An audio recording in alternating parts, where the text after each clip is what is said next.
The first thing that God calls us to is peace.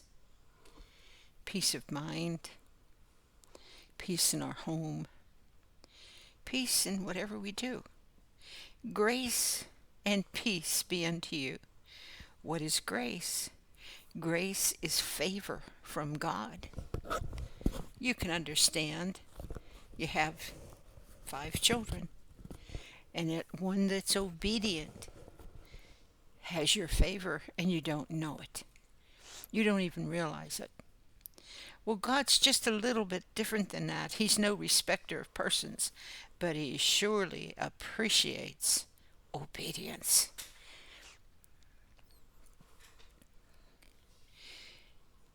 So, grace and peace unto you. He didn't necessarily say, when He said that, He didn't necessarily say, in the name of Jesus. He didn't necessarily, He just said, unto you. Because He knew inside of Him is Jesus Christ. Peace. What is peace? Peace is when you make up your mind that nothing in this world is so important that it is worth getting angry over, fussing over, fighting over, arguing over, destroying someone else over. Nothing in this world can become more important than those that Jesus died for.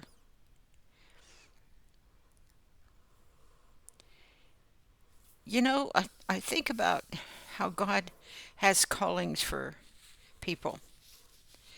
And I had said before, God doesn't call perfect men and perfect women when it comes to a government, when it comes to running a nation, because He knows there are situations and circumstances that they will have to do things that He literally keeps their mind and hearts in the position that it's in so they can carry out that job.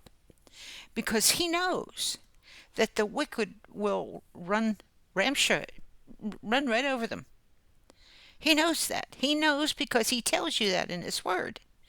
That's where He says the wicked are wiser than the children of God.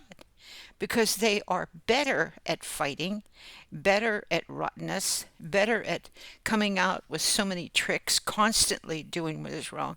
They're better at it. I mean, sometimes you feel like they have a never ending pit.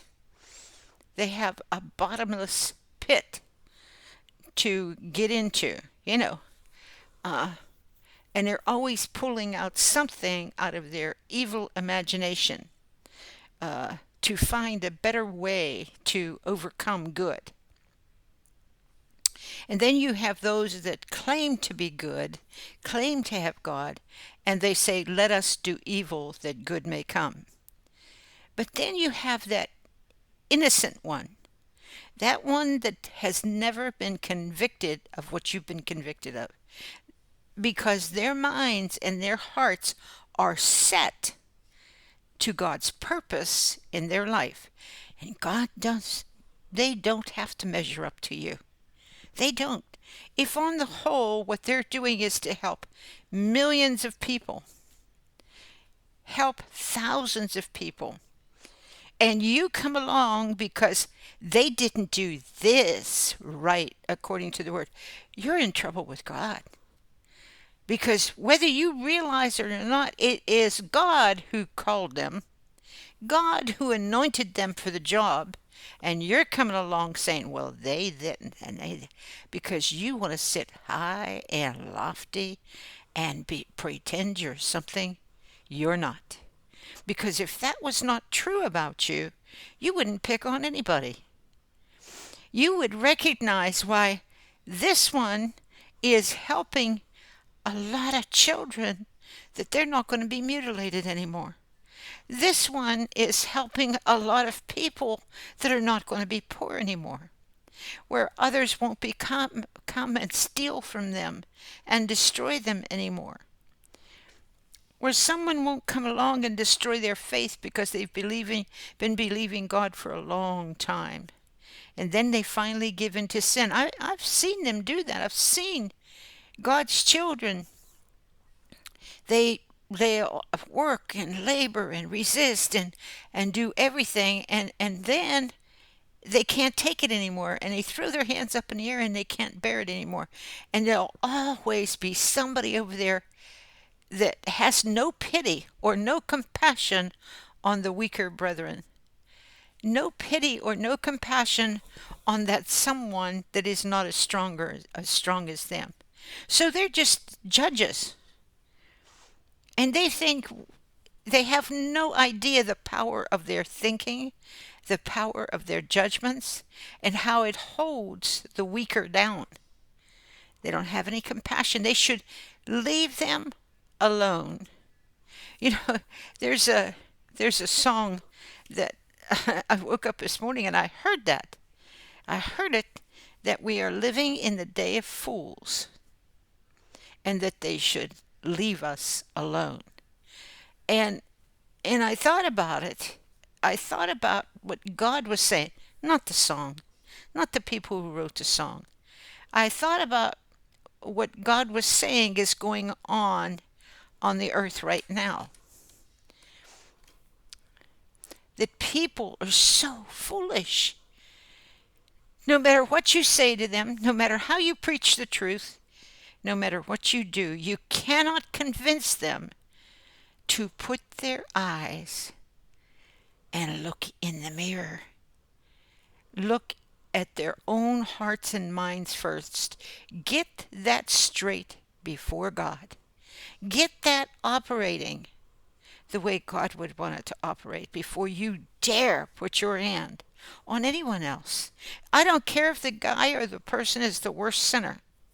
Once you focus and put your eyes on them, you are no longer in the place of peace.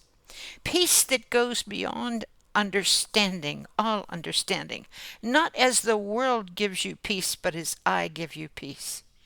When you see that, when you know that they're wrong, the peace inside of you says, God is going to take care of this because he hates this more than I do. God will do something to intervene. I don't have to beg him. His word is true. He says he will. All I have to do is believe that he will do what he says. Oh, any other way, if I pray and I believe that God hears me, and well, that one only got saved, that one only got something was because of me. And I begin to lift yourself up. God's very wise in what he does. That person who has one purpose, and that is pleasing God and doing God's will. Their eyes aren't focused on how many people, well, I helped this many people, and I worked with this many people, and I did this with this many people, and and I have this many followers, and I have this many in my congregation, and they got numbers. And they have given me this amount of money, they have given me that amount of money. Sometimes you can use that as a testimony to help people understand that you can get blessed for your obedience. That's God's will for you. It's not his will for you to suffer. It's not his will for you to be a beggar, for you constantly to ask him for what you need. He said he knows everything you need, and he will supply all your needs. So he gives you peace. You can trust him that he is true to his word. When you see unrighteousness, you can trust him. He is going to do something about it. Not because you asked, because you're just nothing. Oh, God will use you in prayer. He'll come like with me, and he'll just take me, and I'll see it done. I will literally, right before my eyes, many times, see when he comes upon me, it done. And so do you. But that makes me nothing. Does that make me better than you? No. Does that make me someone who is just so much higher than you? No. That makes me someone who knows better than to follow the wrong thing. Someone through experience, just like you, that had to learn. Well, maybe my path was a little bit longer, a little bit harder, a little bit stronger. I don't look at it as though I have everything. Thank the Lord for pause. uh, Thank the Lord that there's no timing on it either. Smashy had a job to do. Life happens. Boy, if I just think about the stress that you can cause yourself when you care more about how people see you, what they think about you, how your hair looks, how you're, as long as you're neat and you're clean, what does it matter? As long as you're not offensive, what does it matter? Besides that, I like it much better when people, like they tell me, they turn me on and walk through the house and do all their chores and watch and listen to video after video. It's like I said, I loved radio. I loved radio because you never had to see my face, and that always pleased me. But I guess the message that I was given must be done, or God would bring it back to me. And I don't see it coming. I give you what he gives me when he gives it to me. You know, Jesus had said, he tells you and says what he hears from God the Father. And believe it or not, I hear God the Father so much. Revelation comes so quick and so fast, and I never have to concern myself that I'll miss it because it'll come back, maybe not exactly the same way, but it will come back. Because the messages are not for me. They're not, they're not for me at all. They're for you. The Lord has a desire in his heart for his children to know him, to know all about him enough to be able to do his will, to become so pleasing to him that they could be close to him. And he knows if they're out of course. He knows if their thinking is puffing themselves up, thinking they are higher than and what they are. No humble heart, no humility. He knows that if they're in that condition, they'll lose the way. He knows what is best for them. And that's why sometimes maybe you don't know what is best for some of the things that I speak about. But there are things that are happening right now in our time that people are so foolish they're literally finding fault with it and trying to bite the hand that feeds them and control others and tell them how to do it. You know nothing about the economy. You know nothing about, little bits of information from the internet. That doesn't make you an expert to tell a leader that God called what to do. It really doesn't. You should be praying that he have unusual wisdom and power to overcome the things that destroy God's children, God's people.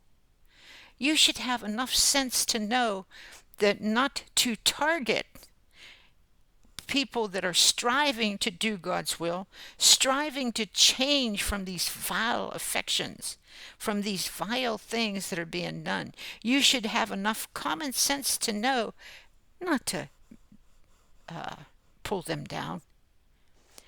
Every single person that sits like that, like, oh, on some of those shows, it's because they want to be seen, they want to be heard.